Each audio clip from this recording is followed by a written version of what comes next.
하나님 아버지, 말씀하옵소서. 주의 종이 듣겠나이다 라는 가난한 심령을 가지고 하나님의 말씀을 대면하겠습니다. 이 설교 시간에 주님의 보혈로 덮어주십시오.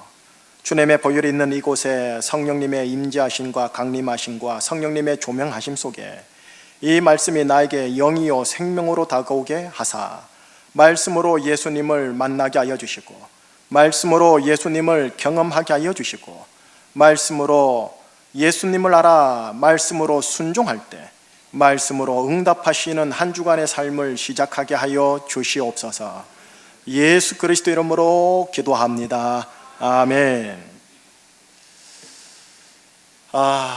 여러분, 우리 대한민국 사회의 부자에게는 두 가지 종류가 있대요. 첫 번째는 돈만 있는 부자가 있고요, 또 하나는 돈도 있는 부자가 있다고 합니다. 돈만 있는 부자는 허세를 떨어요.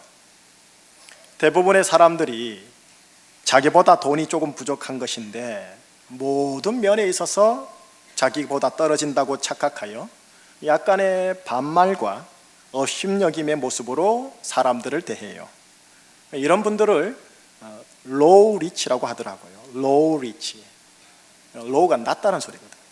수준 낮은 부자라는 소리예요.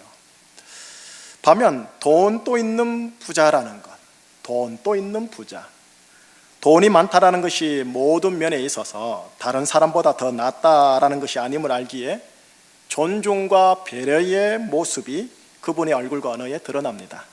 이런 분들을 걸어 뭐라 부르냐면 영어로 하이리치라고 그래요. 높다라는 거죠. 하이리치, 수준 있는 부자라는 뜻이에요. 어느 사회학자가 우리나라 부자들을 보건대 이 하이리치보다는 로우리치가 압도적으로 많대요. 지난 한국 근현대사 속에서 10년에서 30년 사이에 갑자기 돈의 부자가 되었는데 돈만 있는 부자가 된 분들이 많다고 합니다. 그리고 그 자녀들은 부모의 힘든 노고와 상관없이 부를 그대로 이어받아 오히려 엄마 아버지보다 더욱더 수준 낮은 부자, 소위 무슨 2세, 3세로 이어지고 있다는 것을 꼬집더라고요. 여러분, 갑부요, 영어로 슈퍼리치라고 그러더군요. 우리나라에는 슈퍼리치는 많은데 수준 있는 부자, 하이리치는 적다, 이렇게 꼬집더라고요. 자, 그러면요, 반대편으로 가난한 분들이나 서민들은 수준 있는 빈자들과 서민들입니까? 이것도 그렇지 않다고 하더군요. 우선 돈과 관련해서 돈이 수중에 없을 뿐이지 돈에 대한 욕심은 이 부자들 못지 않은 게 또 서민들이라는 겁니다. 그래서 가난한 자들이나 서민들도 구분해 보면 크게 두 종류로 구분되어지는데, 돈만 생각하는 사람, 돈도 생각하는 사람, 이렇게 구분되어진답니다. 예, 우리 사회요, 일단 돈이 권세입니다. 돈이 현실인 걸 어떻게 하겠어요? 그러니 돈을 생각하지 아니할 수 없지요. 그런데 문제는 돈만 생각하는 시민이냐, 돈도 생각하는 시민이냐, 요 갈림길이래요.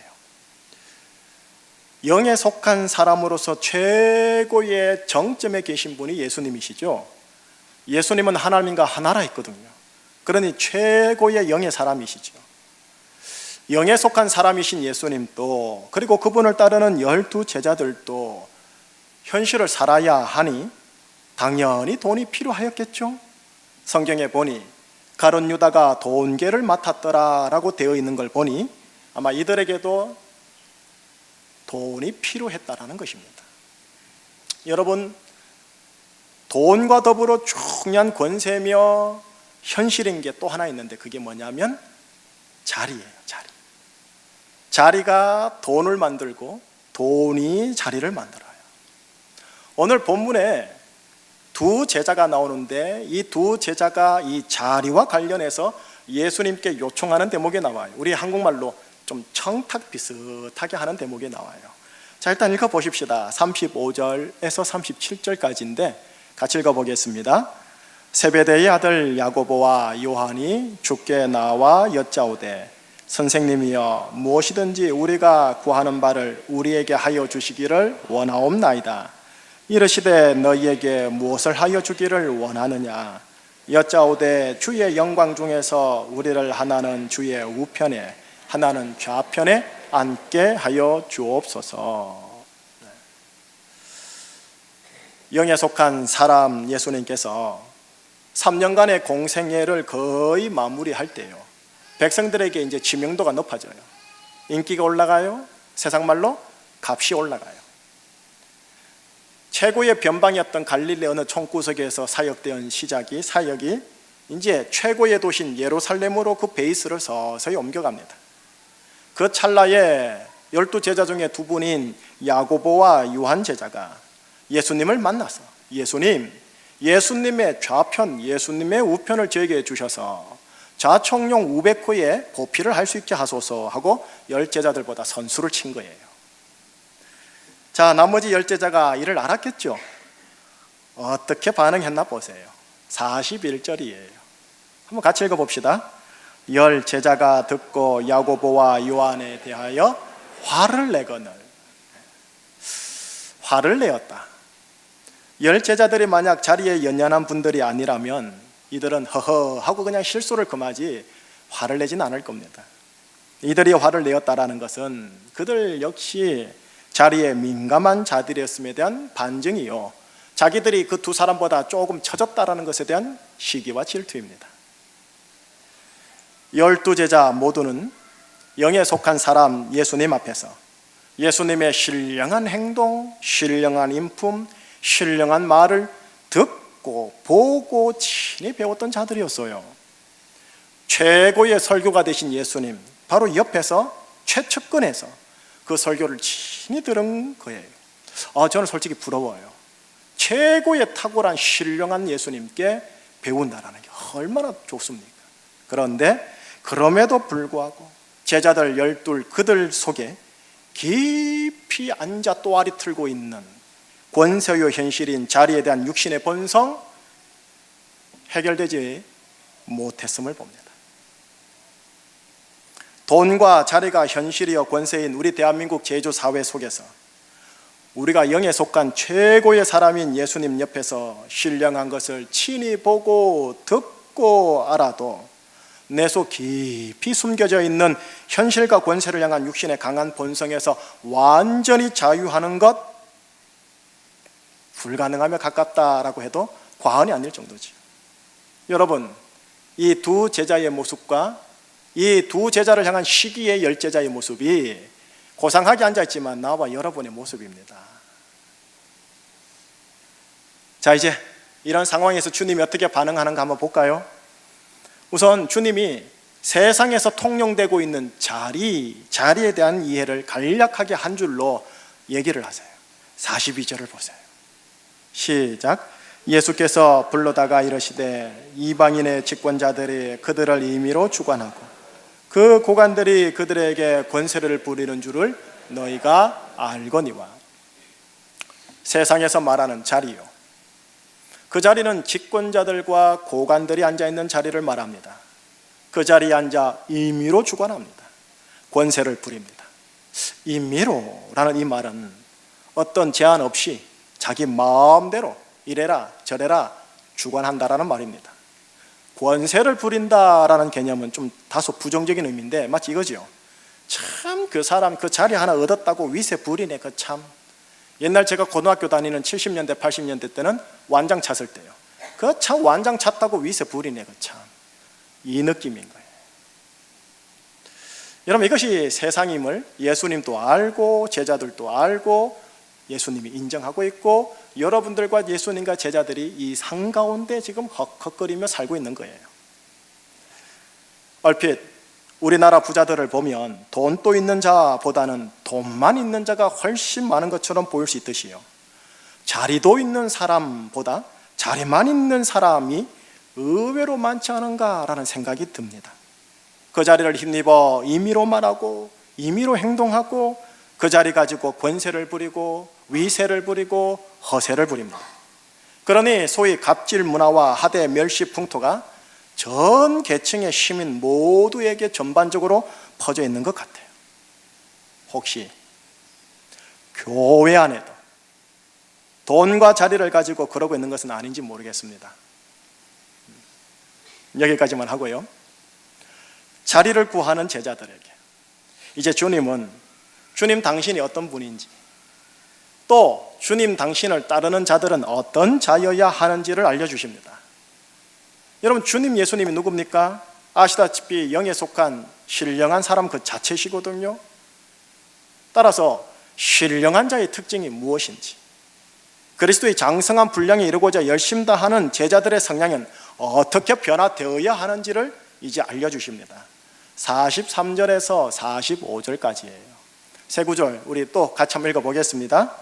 너희 중에는 그렇지 않을지니 너희 중에 누구든지 크고자 하는 자는 너희를 섬기는 자가 되고, 너희 중에 누구든지 으뜸이 되고자 하는 자는 모든 사람의 종이 되어야 하리라. 인자가 온 곳은 섬김을 받으려 함이 아니라 도리어 섬기려 하고 자기 목숨을 많은 사람의 대속물로 주려 함이니라. 이 45절 한번 보세요. 인자가 온 곳은 할 때 인자가 누굴까요? 예수님. 예수님이 이 땅에 온 것은 섬김을 받으려 함이 아니라 섬기려 왔다라고 합니다. 여러분, 예수 그리스도가 누구십니까? 절대 지존자 되시는 만군의 여호와 하나님의 아들 아니십니까? 그분은 하나님의 보좌 우편에 앉아 계시는 최고 절대 지존자 아닙니까? 그분은 당연히 섬김을 받아야 할 최고의 자리에 계신 분입니다.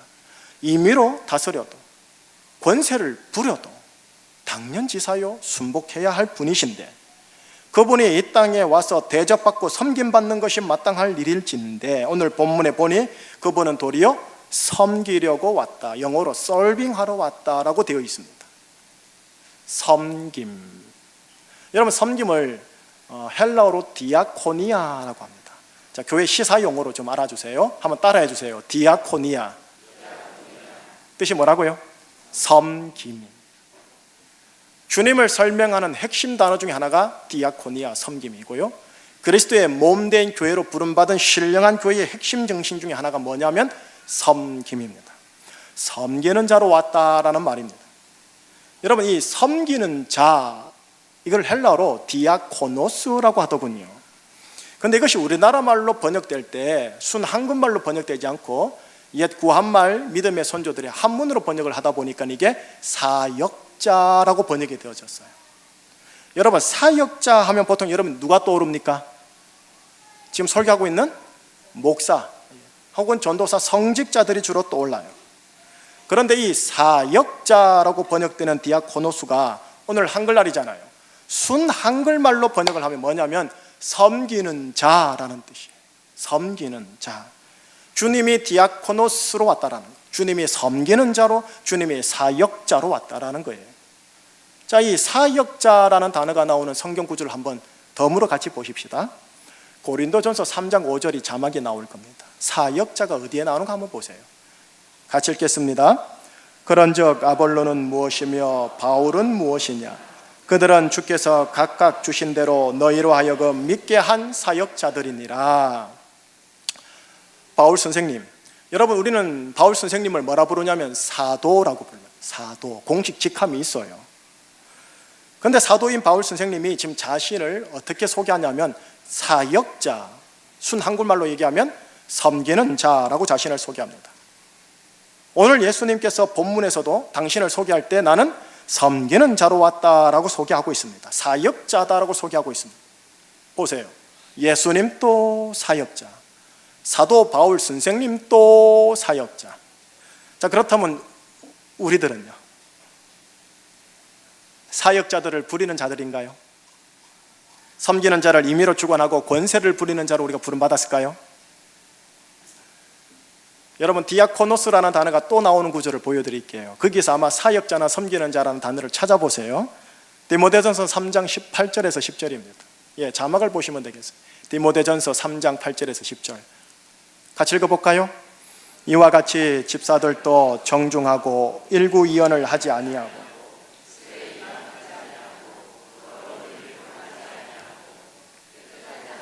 믿음의 비밀을 가진 자라야 할지니 이에 이 사람들을 먼저 시험하여 보고 그 후에 책망할 것이 없으면 집사의 직분을 맡게 할 것이요.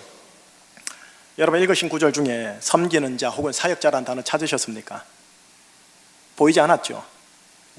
그런데 여기에 나오는 단어 집사라는 단어가 헬라어로 디아코노스입니다. 이 앞에 자막 보이네요. 3장 8절에 보면 이와 같이 집사들도, 이와 같이 사역자들도, 이와 같이 섬기는 자들도. 여러분 한국어 성경을 가만히 보고 있으면 이 디아코노스라는 똑같은 단어를 어떤 곳은 섬기는 자, 어떤 곳은 사역자, 어떤 곳은 집사, 어떤 건 하인, 일꾼으로 번역을 해놔요. 섬기는 자 집사님들은 정중하고 일구이언하지 않고 술에 입막히지 않고 더러운 이익을 탐하지 않고 책망할 것이 없는 자여야 함을 하나님이 지금 말씀해 주십니다. 여러분 어때요? 이 정도 기준이면 서빙을 하는 섬기는 자의 기준보다는 다스리는 자, 지도자의 기준 되는 거 아닙니까?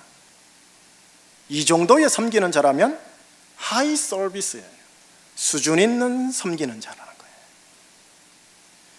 여러분 예수님도 집사님이셨고 바울 선생님도 집사님이셨고 목사나 여러분 모두 다 집사 곧 섬기는 자로 부름받았다라는 말씀입니다. 영에 속한 사람, 최고로 신령한 자, 예수님의 특징 바로 섬김이라는 겁니다. 목사도 섬기는 자로, 장로님들도 섬기는 자로, 권사님들, 안수집사님들, 교회 모든 재직들과 성도님들 섬기는 자로, 영에 속한 사람들로서 섬김의 특징을 가진 자로 부름받았다라는 의미입니다. 그래서 신령한 교회, 신령한 교인의 주된 특징이 뭐냐? 디아코니아, 섬김입니다. 이런 기독교인을 일컬어 수준 있는 기독교인, 하이 크리스천, 이런 교회를 일컬어 수준 있는 교회, 하이 처치라고 됩니다. 그런데 이와 반대되는 특징이 오늘 본문에 표현되어 있듯이 돈과 자리를 명목으로 임의로 주관하려고 하는 모습, 돈과 자리를 명목으로 권세를 부리려고 하는 자세입니다. 그래서 이런 분들의 언어에는, 이런 분들의 표정에는 하대, 경멸, 반말이 배려, 존중, 높임말보다 많아 보입니다. 자, 교회 봉사와 관련해서 말씀을 드리면서 본론을 마무리하고 결론 갈게요. 행여나 여러분들 가운데 저한테 이렇게 말씀하실 분이 계실까 봐서요. 목사님의 설교를 들어보니 제가 지금 자격 미달인 집사입니다. 자격 미달의 수준 없는 집사입니다. 아무래도 내 양심상 제가 집사 직분을 내려놓아야 마땅한 것 같습니다 하고요. 여러분 이것이 얼핏 양심의 고백, 진정성 있는 표현처럼 들리나 죄송하지만 이게 주님의 은혜에 반하는 표현이 됩니다. 왜냐하면 그 기준이 하나님이 부르신 콜링에 두지 않고 자기의 의의 기준에 두고 합당치 않은 자기의 양심에 근거하여 내려놓으려고 하는 거기 때문에 그렇습니다. 대신에 이렇게 얘기하심이 좋습니다. 목사님, 방금 그 성경 구절이 수준 있는 집사의 모습이군요. 나를 그렇게 되도록 부르신 거군요. 제가 지금은 수준 미달이지만 이걸 제 신앙의 목표로 삼아 정진하고 충성할 수 있도록 목사님 저를 위해 기도해 주십시오. 이것이 예수님이 나를 부르신 한없는 은혜 위에 말하게 되는 고백입니다. 하오니 여러분께 이렇게 한번 권면합니다. 목사님, 제가 너무 부족하오니 이제 이 자리 내려놓을게요. 죄송해요. 그렇게 다가오시면 인간적 정황상 이해가 되고 공감이 되시지만 그 표현은 자기 의의 중심적 표현이니 조심하셔야 합니다. 여러분, 우리는 구원받기도 부족하신 분들 아닙니까? 그렇다면 예수님 구원의 자격에도 부족하오니 구원의 자리까지 내려놓을게요. 이게 맞습니까? 아니지 않습니까? 목사님, 내 맡은 곳에서 섬기는 자로 충성할 수 있도록 계속적인 중보기도 부탁합니다. 목사님, 바쁘시더라도 저를 위해 꼭 기도해 주셔야 합니다 하면서 저하고 SNS로 위무상통하며 중보기도 주고받는 겁니다. 결론을 맺을게요. 한 사람이 있습니다. 그분이 인생길을 갑니다. 그 사람이 인생길을 가다가 하나님이 주셨다라는 복을 들고 있는 것을 자꾸 길바닥에 놓치고 떨어뜨립니다. 하나님이 그 사람에게 동행자를 붙여주십니다. 옆에 있는 동행자로 하나님께서 붙여준 그 사람이 떨어뜨리는 그 사람을 향해 너는 왜 자꾸 헐리는 거니? 그거밖에 못하니? 좀 똑바로 일해 라고 하면 맞는 지적이긴 하오나 그 순간 그는 임의로 주관하며 권세를 부리는 자의 위치일 가능성이 높습니다. 내가 동행자로서 저 사람에게 붙여졌다면 섬기는 자로 붙여진 경우입니다. 그가 흘리는 것을 내가 주울 수 있도록 하나님이 나를 그 사람에게 붙여주신 것입니다. 동행하며 뒤따라가며 저 사람 흘린 것 내가 주어 그 사람의 제자리에 놓아주도록 말이지요.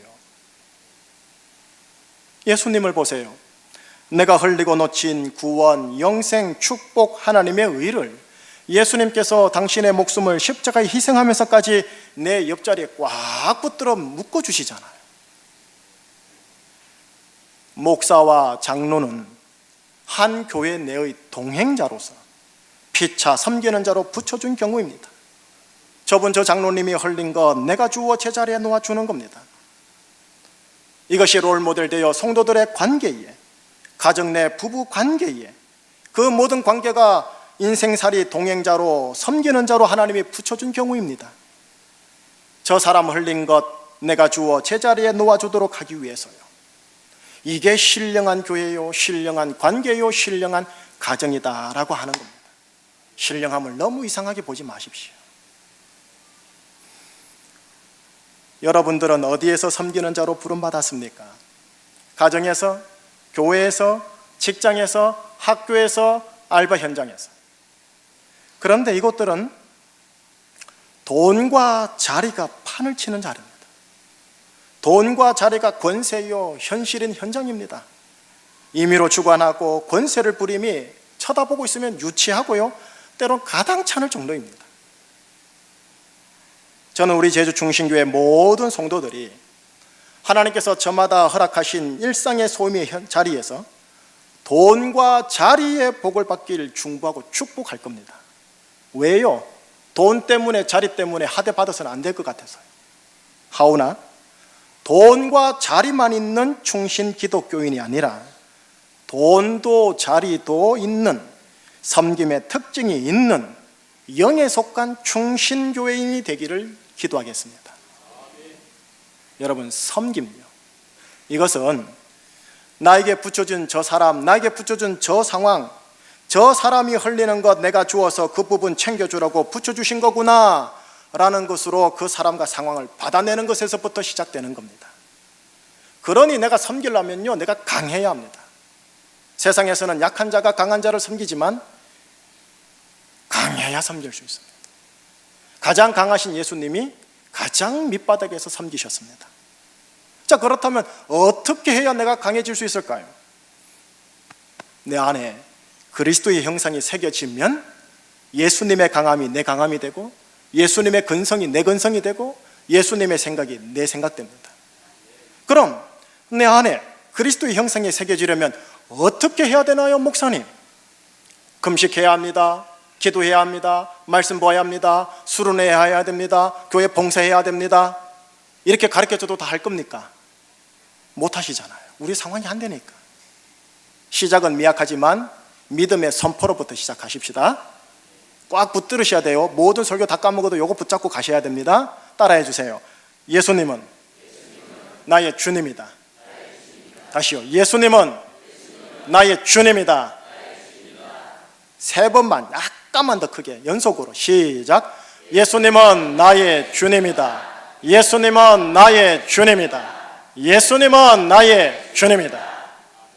감사합니다. 눈 감고 졸던 분이 깨어났습니다. 여러분, 이 말씀이 그냥 드리는 말씀이 아니에요. 로마서 10장 9절에 있는 말씀이에요. 로마서 10장 9절을 한번 보여주세요. 시작. 내가 만일 내 입으로 예수를 주로 시인하며 또 하나님께서 그를 죽은 자 가운데서 살리신 것을 네 마음에 믿으면 구원을 받아. 네가 만일 네 입으로 예수를 너희의 주로 시인하며 그것을 믿으면 뭐를 받으리라? 구원을 받으리라. 여러분, 이 말씀을 우리 기독교인들과 교회가 오해를 해요. 무슨 오해를 하느냐면 처음 세례받을 때, 처음 예수님 영접할 때 단 한 번 사용하는 말씀으로 기억해요. 주로 세례식 강행할 때 이 말씀을 써요. 근데 이 말씀이 이례적 말씀이 아니에요. 현재 진행형의 말씀이에요. 내가 예수님을 정말 내 인생의 주님으로 고백하고 시인하고 이에 따라 부응하는 삶을 살아갈 때 그에게는 관계적으로, 내적으로, 현실적으로, 내세적으로 구원을 얻는다라는 말씀입니다. 예수님이 나의 주님이다라는 것을 시인합니다. 내 심령을 향해 먼저 예수님이 나의 주님임을 깊이 넣으셔야 합니다. 솔직히 말하건대 내 깊은 곳에는 내 자아가 나의 주님이지 예수님이 나의 주님이 아닌 경우가 솔직히 기독교인들 태반이거든요. 우리가 주님의 이름을 부르는 기독교인이나 너무나 수준 낮게 주님이라는 용어를 예배 시간 동안만 입에 살짝 붙이고 끝내버려요. 예수님은 나의 주님이다, 예수님은 나의 주님이다 라는 이 로마서 10장 9절의 성경 구절이 내 속에 깊이 들어가 내 영이요 내 생명이 되기까지 내가 해산하는 수고를 하는 겁니다.